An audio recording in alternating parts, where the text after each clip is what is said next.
Coming up on CityView, through photography, 10 young refugees share their new lives as Austin residents.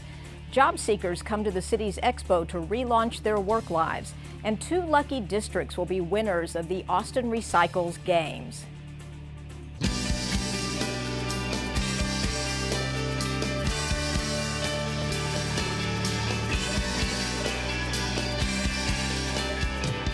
Welcome to CityView. I'm your host, Carol Barish. The city is seeking input on a strategic housing plan that will establish numerical goals and strategies to help increase housing choices for all Austinites, as envisioned in Imagine Austin.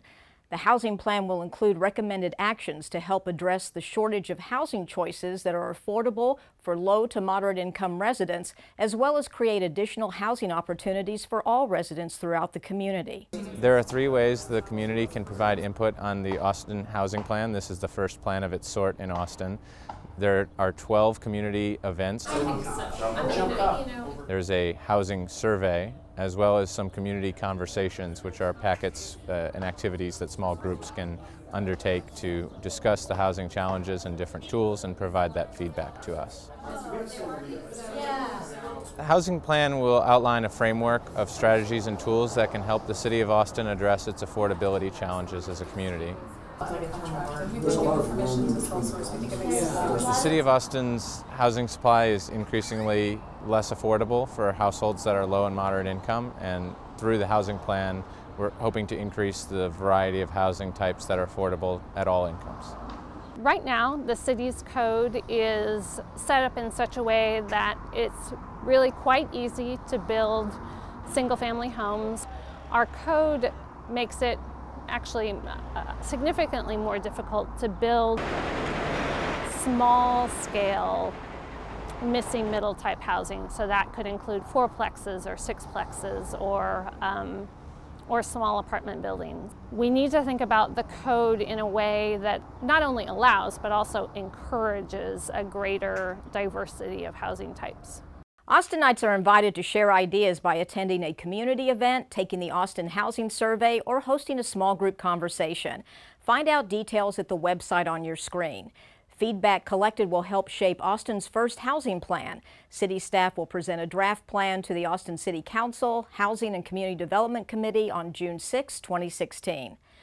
2 homes that are a part of Austin's history are going to become neighbors. City Council approved zoning changes that will allow the historic Dabney Horn House to be moved from West 23rd Street to Shoal Cliff Court. The house will be next door to the Clyde and Henrietta Littlefield House, a 1920s era bungalow which will be designated as a historic landmark. Clyde Littlefield was a longtime University of Texas track coach who founded the Texas Relays. The Dabney Horn House undergoes restoration as part of the move. City Hall was recently visited by 10 girls participating in the Photo Voice Project, a project that has been helping them develop their voices and empowering their communities. I'm from Nepal. They are all refugees, and although you might not know it from their English, have only been in Austin a short while. Armed with disposable cameras, they have been photographing their family and neighborhoods, looking for what makes their lives special, and also capturing what they see as problems in their communities that need to be changed. I take some picture of my religion and I tell him why is this important and why I need to write big story about my religion and other religions, because some people here scared from my religion. Yeah, they told me, you bad. I'm so sad because they think me bad. These 10 girls from Nepal, Burma, Iraq, and Sudan have been meeting during their lunch hour at AISD's International High School once a week since the start of the school year, and they visited City Hall to share their photos with council members and staff. Yeah, thank you. A passion for bees allows one Austinite to engage our community through the start of her small business. With one-on-one small business coaching offered from the City of Austin, Hives Honey was able to develop a business plan and begin honey operations from the ground up. The City of Austin's Economic Development Department offers helpful small business classes and coaching focused on helping entrepreneurs start or expand successfully in Austin. I would cut out the whole frame and cut it into different little pieces. And so you can see that is comb honey. There's a wad. Hi, Wad. I'm Tara, and I'm the founder and owner of Two Hives Honey. So we'll definitely get into these. Our mission at Two Hives Honey is to educate and engage our community on the importance of all pollinators. We do that through unique experiences and by helping our community provide habitats for honeybees and our native pollinators. So we're just getting a good fire going. You don't want hot smoke blowing on the bees. At Two Hives Honey, our honey's a little bit unique because, first of all, we do only comb honey. So comb honey is the only way that you could find honey even 100 years ago. Bees build beeswax, which you've all heard of, and then they store the honey in the comb. Generally, commercial beekeepers spin that honey out in a centrifuge, bottle it, and reuse that wax comb. What we do is we cut the whole frame out. The beeswax is edible, and I think the honey tastes way better just out of the comb. It's untouched by human hand. It's the freshest honey you can get. Secondly, our honey is harvested by neighborhood. So you've seen single varietal honeys on the shelf, lavender, rosemary honey, for example. We don't do that. In order to do that, you have to put bees and acres of one single forage source.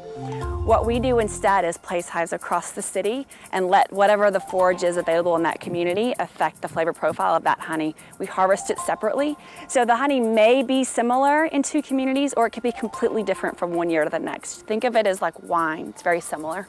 I really want to find the queen for you guys. Oh, I see her. She's right here. She's in a good spot to see. You see her? See that big butt? This is my first small business venture. Prior to this, I worked for the federal government for almost 10 years, in which I was in and out of conflict zones and was really sick of that, and I was looking for something different and new to do.